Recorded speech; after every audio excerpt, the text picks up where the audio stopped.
that acceleration phase, then you look for an exit. Mm-hmm. So that's, you want to monetize your investment. So that's either a trade sale or an IPO.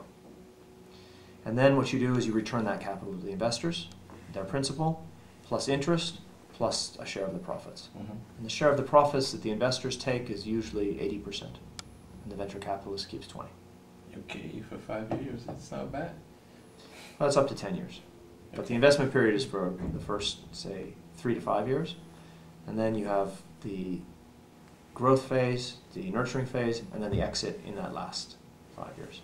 There are some small details there that I would like to really understand, because I'm speaking, thank God, not with a professor, but a person that's doing.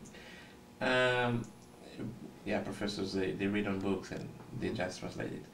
But it's difficult to, you have this commitment, they commit to give this money, and you have to find ways to invest the money.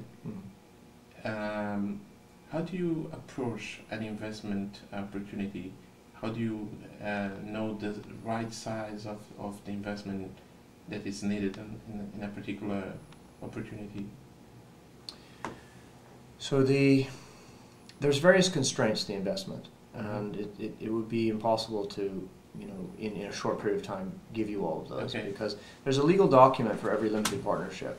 Okay. It's generally called the Private Placement Memorandum or Information Memorandum. Okay. And that outlines all of the constraints, because although it's what's called a blind pool, investors giving their money, they do ask that the fund manager agree to certain constraints. So one of those constraints is a concentration issue. So if you have a $100 million fund, like our fund, for example, you can only invest a certain percentage of that total capital in any one company or related entity. And so that's the first thing that dictates your investment size. For example, with our fund, we wouldn't look at anything more than 15 million for a company. Now, because we're in the growth stage, so rather than the buyout stage, which is the later stage, yes, that amount of capital is the right amount of capital to take the size of investment that we like. So we generally look at companies with an enterprise value up to 200 million.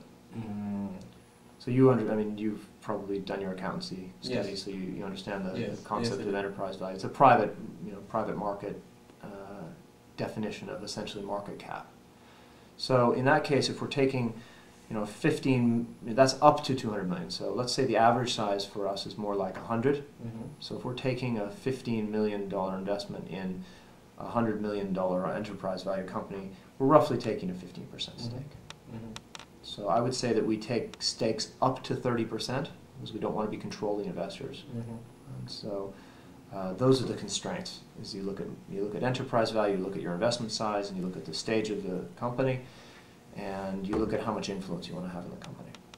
We want to have a substantial investment, but no more than control. Do you leverage your deal?